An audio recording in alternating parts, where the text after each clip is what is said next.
तो एवरीवन, हम समझने की कोशिश करते हैं कि why genetic feel tough in NEET biology. अगर आप नीट 2026 के स्टूडेंट हैं तो आपके कोचिंग सेंटर पे जेनेटिक चालू हो गया होगा। And before the genetic start हो, need to understand this 5 very important point. Number 1 point, genetic actually start before actually genetic start. मतलब जेनेटिक को हम लोग बोलते हैं it is a application of few chapters that you have already studied in the 11th NCERT. उन chapter का ये application है। फॉर एग्जाम्पल, अगर आपका chapter cell the unit of life week है, सेल साइकिल वीक है, बायोमोलिक्यूल्स वीक है, तो it is difficult for you to understand the genetic. मैं आपको वो टॉपिक बता रहा हूं जो आप पहले से पढ़ लीजिए before the actually genetic start. Nucleus का जो पार्ट है, आखिरी सेल ऑर्गेनेल, वो आप पढ़ लीजिए।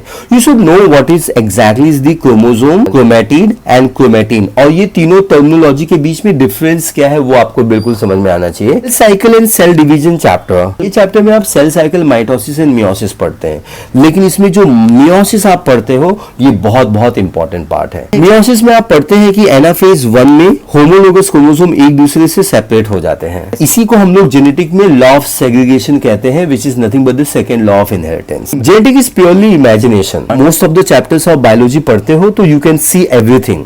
आपको एनिमल दिखाई देता है, प्लांट किंगडम में प्लांट्स दिखाई देते हैं, मॉर्फोलॉजी में रूट, स्टेम, लीफ दिखाई देता है, लेकिन जेनेटिक में टर्म होते हैं जीन्स, अलील, डीएनए, आरएनए, एंजाइम्स, ये सब कुछ होते तो हैं बट ये दिखाई नहीं देते हैं।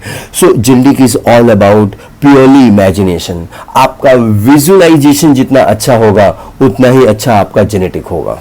Biomolecule is the real base. You cannot understand molecular genetic. Molecular genetic is all about DNA, RNA, transcription, translation, replication, और इन सब का जो फंडामेंटल पार्ट है वो आपने बायोमोलिक्यूल्स चैप्टर में सीखा हुआ है। बायोमोलिक्यूल्स में आपने सीखा हुआ है न्यूक्लियोटाइड क्या होता है and how exactly nucleotide differ from nucleoside, DNA क्या होता है, आरएनए क्या होता है, इनका बेसिक स्ट्रक्चर, एंजाइम्स के फंक्शंस, ये सब कुछ आपने बायोमोलिक्यूल्स में सीखा हुआ है।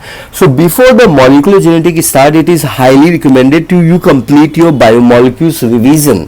अगर आप बायोमोलिक्यूल्स को रिवाइज करेंगे तो ये चैप्टर आपको आसान जाएगा। Oh my God, genetic has got so many numerical and so many logic, law of probability, logical steps and application।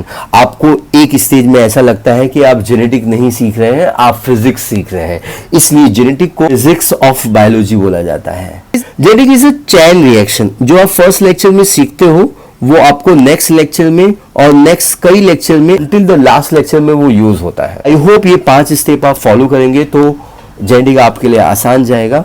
All the best for your learning in case of genetic.